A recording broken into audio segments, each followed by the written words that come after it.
Welcome to Pass the Baton, empowering students in music education. Here, we amplify the voices of music teachers around the world who are passing the baton and creating environments where the music students are empowered. Together, we can help students transform from passive consumers to vibrant creatives. All right, welcome back, everyone, and welcome to a super special milestone celebration. We are so excited to be here today. This is not only podcast episode number 100, but this weekend also marks the 5-year anniversary of when Pass the Baton was first released. Can you believe it? It's wild. It's wild, and it's been a great ride. And yeah, it's exciting. Yeah. I mean, most podcasts, I think the stat is they don't make it past 7 episodes. So the fact that we've made it all the way to 100 is pretty incredible. Yeah. And again, 5 years since the book came out, and the fact that it's still making a difference is really, really exciting. Yeah. I mean, you think about all the guests, we've met so many fantastic people. Oh my goodness. Yeah. That's probably the most inspiring part, is just all of the great people we meet who are doing such cool things in their classroom. Yeah. So today's episode, in celebration of all those milestones, we're going to take some time to look back over the last 5 years. We're also going to reconnect with one of our past guests, somebody that we just love talking to, and then kind of reflect on where we are with Pass the Baton and where we think things are going to go. So yeah, pretty exciting.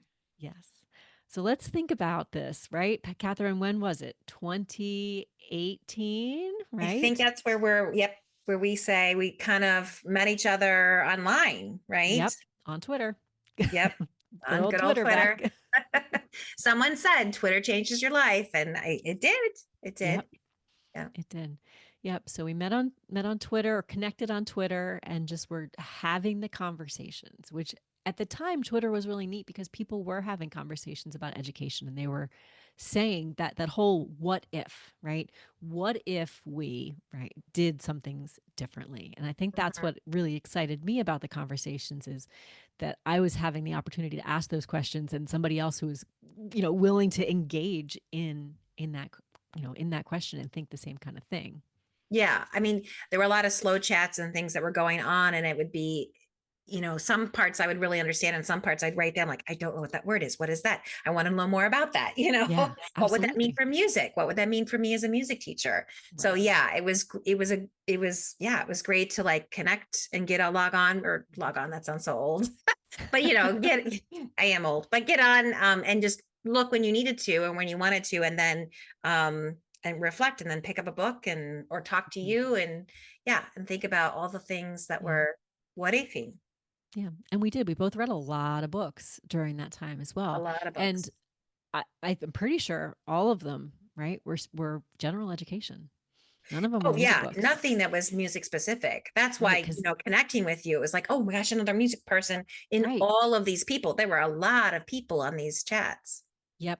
So, and that I think is really what spurred the whole thing, was like, there's all these people talking about it, and there are these books that are coming out that are talking about just again, changing the way we do things, really putting the students at the center, which wasn't a conversation that was happening, at least not outwardly, in music education. Yeah. And I think it was me that may have said, hey, what if we wrote a book?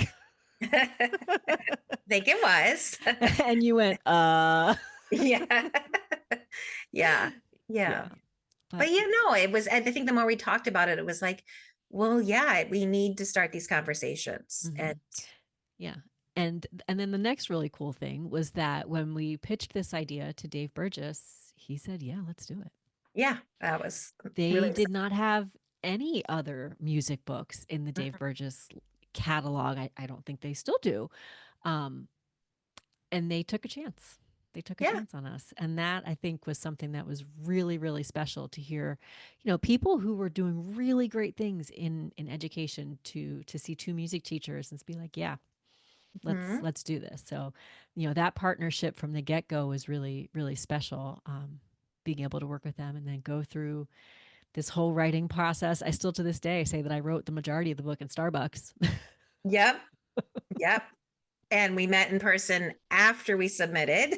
Well, no, like a Uh, week before. I think it was a well, week that's true. before. This is true. This is true. It was, And we went to Starbucks. and we went to Starbucks, and I Yeah, that showed you where your spot was. I always sat right, here, and right. Yeah, yeah. that part always still surprises people that we did all of that work just over Google Docs and like FaceTime or the Yeah. phone. Um and then yeah, finally met in person right before we Hmm. submitted, which was pretty You cool. know, and I think at some point we got a really good thing going. I think you had recommended like a log. And so I Yes. could like look at it and go, okay, whoa, Teresa's really gone a lot on this chapter. I need to get in there and look and add my thoughts. Mhm. And, but that was good to kind of push each other that way too. Yeah. And I've continued that process with my dissertation. Nice. I keep a log of like what I worked on and then what my next steps are because it worked so well when I was It working with did. you. Yeah. Yeah. Yeah. All right, so the book comes out, right? That was a process. I mean, it was also an awesome process to have editors working with us and cover designers and just to be working with those professionals in that capacity. And then the book came out.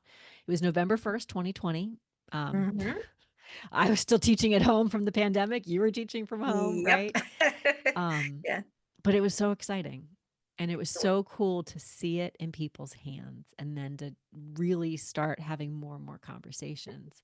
Yeah. Um, And I think COVID scared us. Like, oh gosh, COVID is so different like this. But mhm.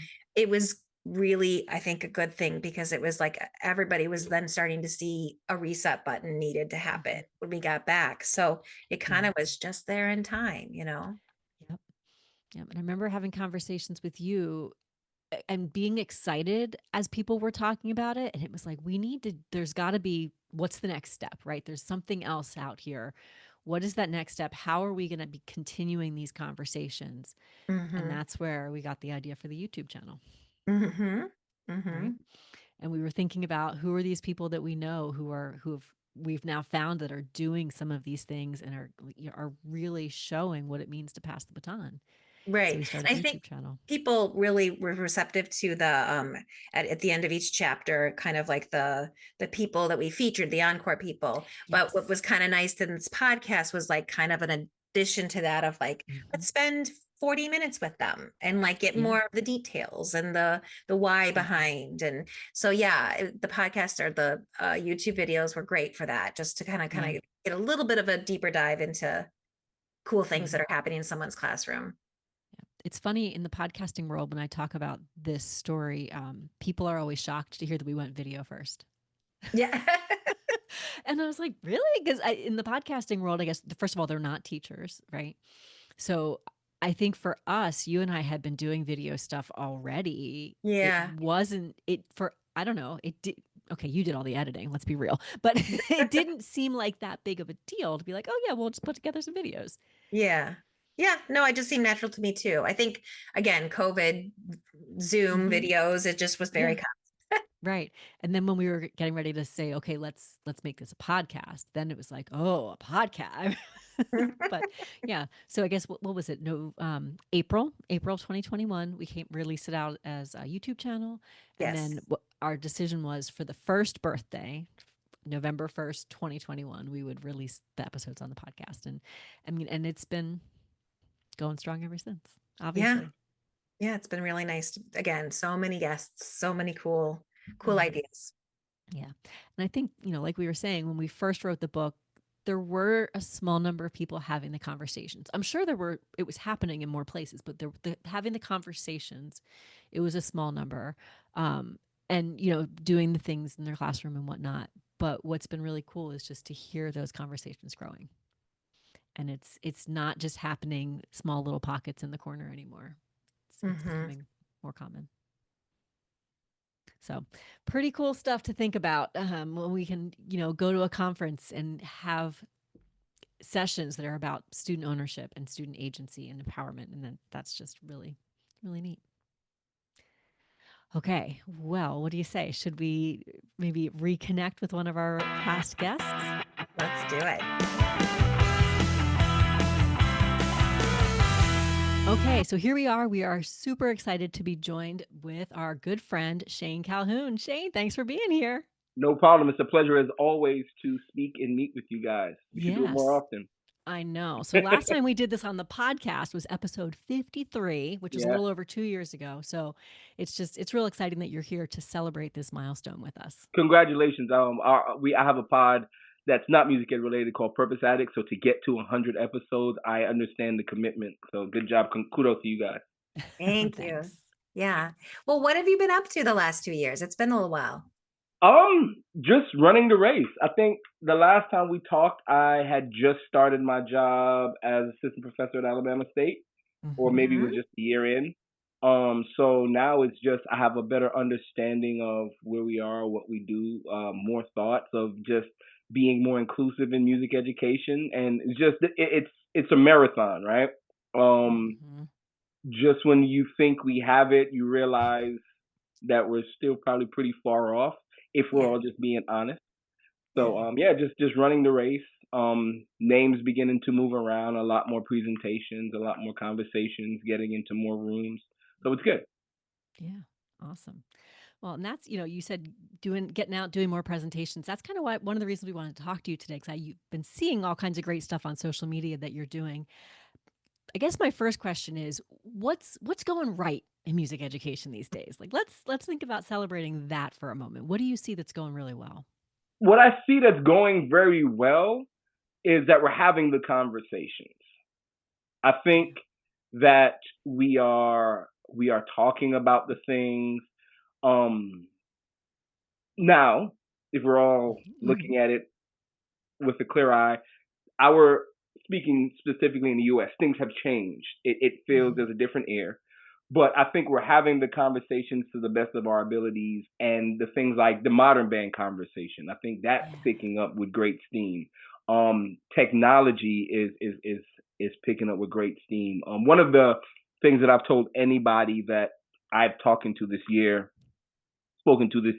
Atlanta, the metro Atlanta area has an amazingly great program and music education things happening where they're catering and serving their students. So I'm seeing a lot more of the things that we've been talking about for years happen, if we're being positive. Mhm. Awesome. Yeah. Well, I think it's important to recognize, that there are some really good things happening. We Yeah, don't want to just focus on the other the, things that the we. other things. Yeah. Yeah. I That's mean, I awesome. would say I noticed too, like you go to a conference and you see more, like you said, more people talking about it, more Hmm. Mhm. presentations with student centered, themes or just, the empowerment ideas. So it is really Hmm. nice to see the conversations starting to really happen. Yeah. All right. Well, then, what's the next step? What's the Well, next step? uh-huh. I think and I'm glad you said what's the next step, because my Mhm. brain said what's going bad. But I Mhm. like the way you framed it as what's the next step. I think the the next step, and I kind of just heard it with Kathryn there a second ago, is um I believe the genuineness and the application of what we're talking about and actually doing it. Whereas I'm hearing the modern band conversation come up a lot, I think it's also starting to turn to regular band with guitars. Mhm. Mhm. It's all about the teacher and teachers picking the rep. So I think the next step is okay. So we're having these conversations. We realize the importance of these things.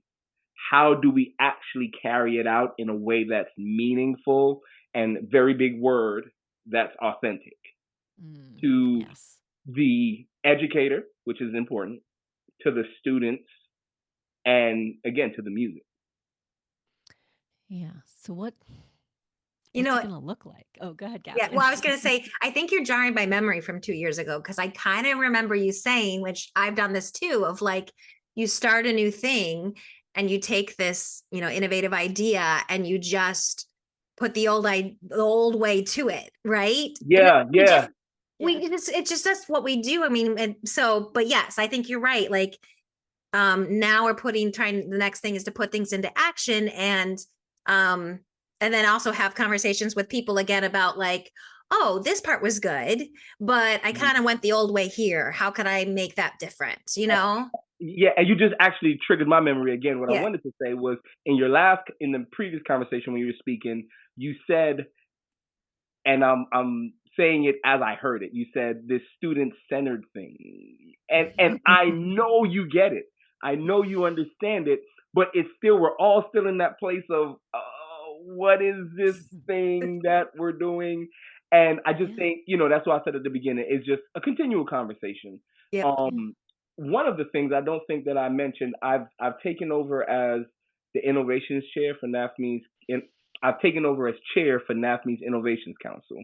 Awesome. And one of the things that I am 100% committed to in that role, and this I think would help us continue to move it forward, is to just tell the stories.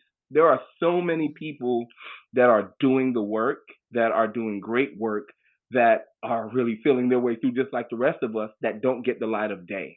Mm-hmm.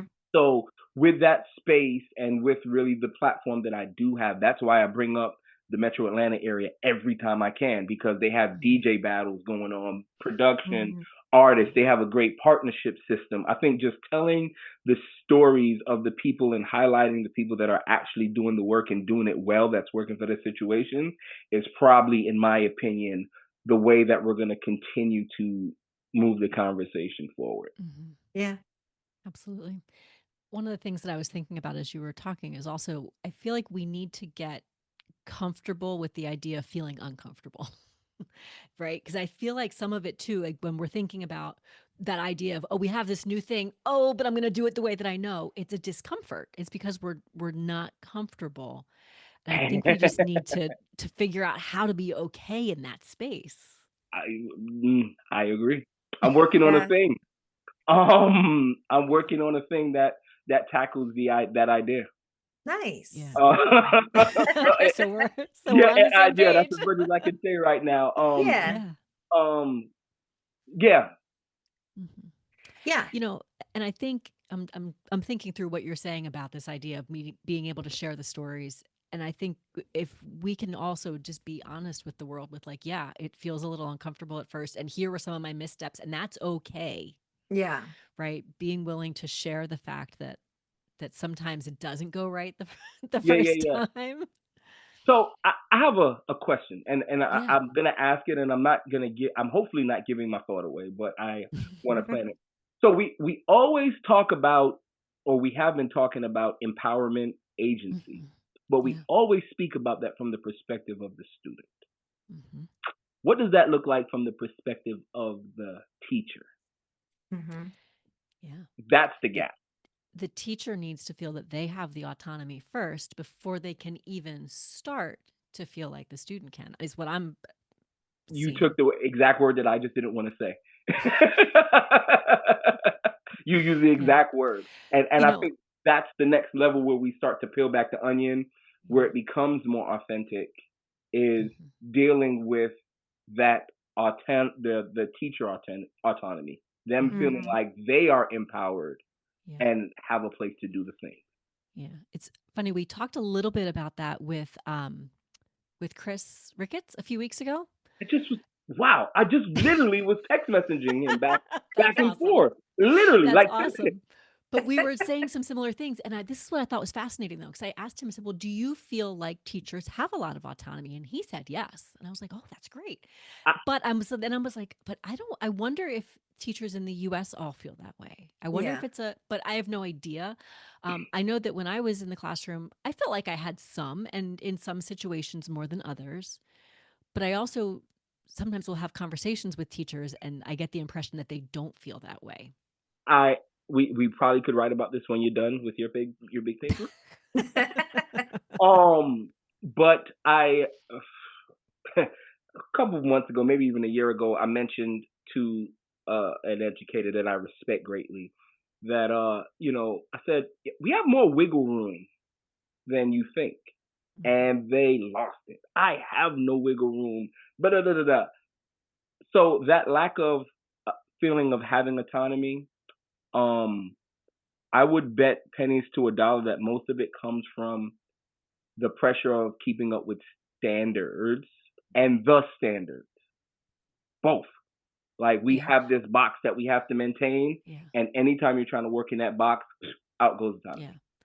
Yeah. I mean, the standards are inherently student-centered, but in I a lot of agree. ways. Yeah, Yeah. yeah. No, But I I do agree. know what you mean. But I keeping agree. up with or your school district standards, the school district expectations, and just the famous this is how we've always done it. Yeah, 100%, Yeah. 100%. But I think like when I started myself on this journey, the biggest mind shift I think I had that helped me move forward was it starts with me. Like, like I had this a lot of I can't. And then I was like, but hold on. Like I have control of what I do, like how I greet the kids, how the kids come in, how we do music. I have a lot of control that I don't necessarily always acknowledge, right? Or so yeah, it really is. If you can get right to that core, that was life. That was life changing. That was different, like a shift for me in my education for sure. And I sought my own professional development because I had a drive for like I want to know more about this. I hear this buzzword, I don't know what that is. I want to learn more about that. But yeah, Yep. yeah. So I'm renaming the chapter to It Starts With Us. That's what the new chapter is going to be. It starts with us. Thanks, guys. I really Yeah. needed that. That's perfect. Well, this is exactly what we were hoping to talk about with you. Yeah. Your ideas and your words are always so inspiring. If Mhm. you had just one little final thought for our listeners, what would it be? A B flat is the same B flat in a Beyonce song as it is in a Larry Clark piece. The Mhm. same B flat, just depending on which way you go to it. Yeah, that's a good way. That's Mm. good. Awesome. Well, thank you so much. We appreciate it.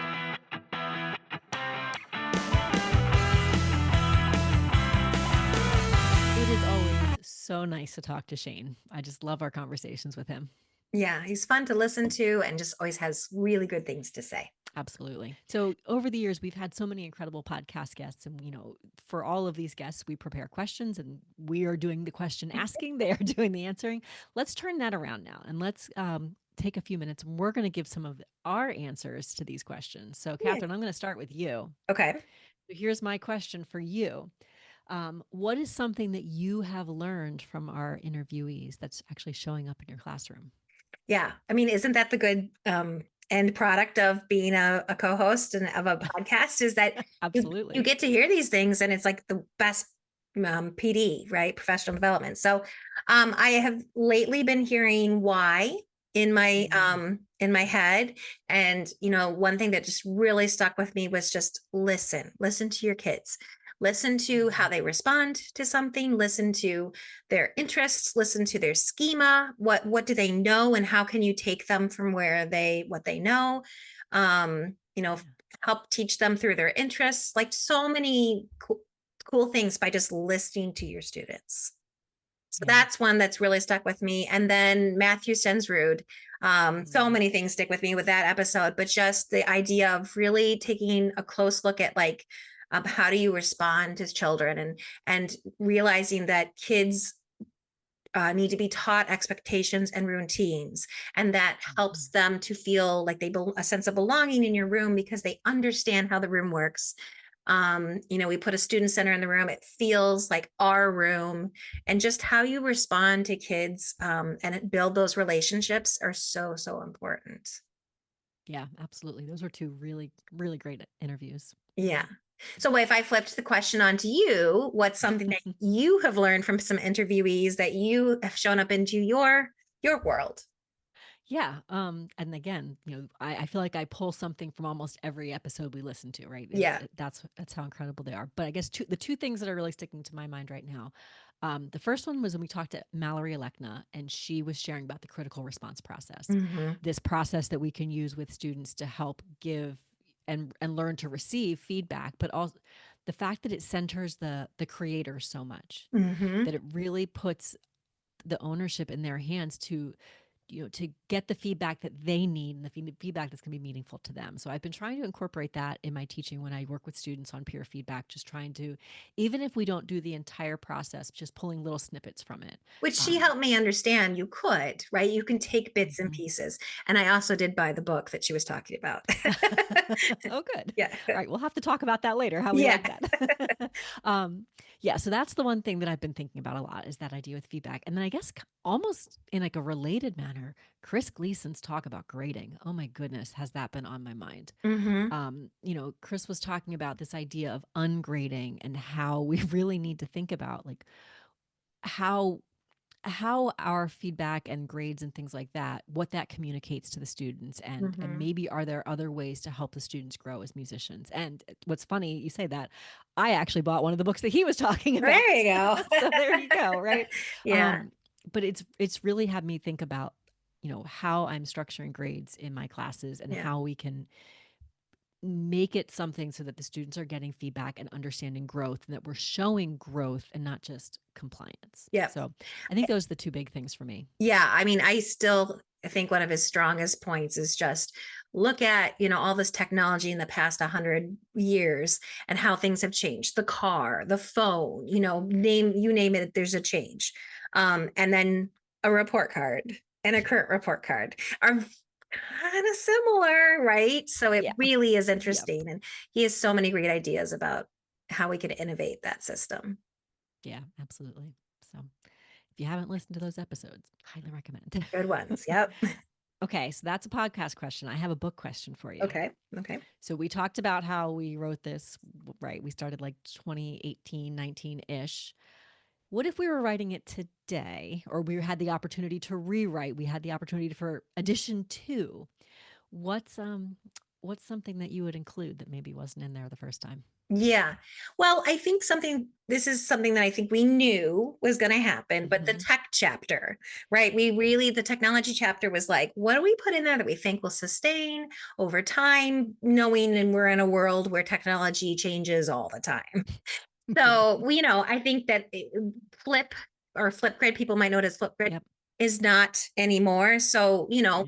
we thought that might stay around, and it doesn't, but that's okay. So but something like Padlet is a great replacement for that. Right. Jamboard was another one that went away. I know. I love Jamboard. Yeah. But for people who educators can have a free Canva subscription. And so there is a Canva whiteboard that's also very similar in some ways. And if anybody's an Apple user, Freeform is very similar as well. So there are, it's just a simple Google, and then you can find other things that can replace what we were suggesting. But yeah, those things come and go. Yes. And I remember having those conversations when we thought about like, how do we handle this tech chapter? Yeah. So hopefully people can take the ideas and just find a substitute tool. Yeah, for sure. Well, then if I flip the question back to you, what would be something that you would maybe change in the book or add to? Yeah, that's something I've actually thought about a lot. And you and I have had these conversations over the years, especially as I was working on like doctoral work. I think the biggest thing that I've kind of come to realize and have like shifted my wording around is this idea that you can't empower someone else. You can't motivate someone else. You can't give ownership, all of those things. Because if you're giving someone ownership, there's also that implication and that implied idea that you could take it away. And if that's the case, then it never was really theirs in the first place, right? Yeah. So I think that's something that I would have wanted to be a little bit more clear about if we were to do a second edition, is just this idea that you can't give it. But what are we trying to do? We're trying to create that environment where students feel empowered, where they feel like they have ownership, right? So I think that for me has been a really big, just like shift in the way I think about it. Yeah. So I think I still stand behind everything we wrote about empowerment. Yeah. It's just that thinking about that slightly differently. And the other thing, and this is also kind of a mindset thing that I would want to make sure that we just really, really clarified too, is that, moving towards student ownership, it's not like a checklist. Okay, I've done this, I've done this, I've done this, and ta-da, I'm here. Like that's not it. I think it's this constant thing that we're working on, and it's a mindset. We have to think in a way that we are constantly looking towards how are we creating this space? How are we setting this up for students, all of that. So we can't just get ourselves in like, oh, well, I gave choice today. That means no, that's one good thing that you're doing, but how can we really just create create that space where that's what we're shooting for. Yeah. And I think too, we tried to share with people like a choice board is a great place to start, but don't stay there, right? Right. That's going to help you to learn how to grow further and how do you offer more choice in your instruction, but don't just be like, well, choice board, that's what I've done, you know? Yeah, For absolutely. sure. Because the ultimate goal with choice is that the students are not only picking from options that you've given, but they truly have the choice to know, like, this is what's best for me. This is the direction that I want to go. Yeah. Right. Yeah. And the other thing that's coming to my mind is we're kind of having this conversation about it's not steps, it's not this and that. You remember when we talked to Corey Benton earlier this season? One of the things that she was also talking about how it's going to look different in different situations. Mm-hmm. And we also have to remember that. And I think we did talk about that a good bit in the book, but it was just a good reminder to hear Corey saying it as well.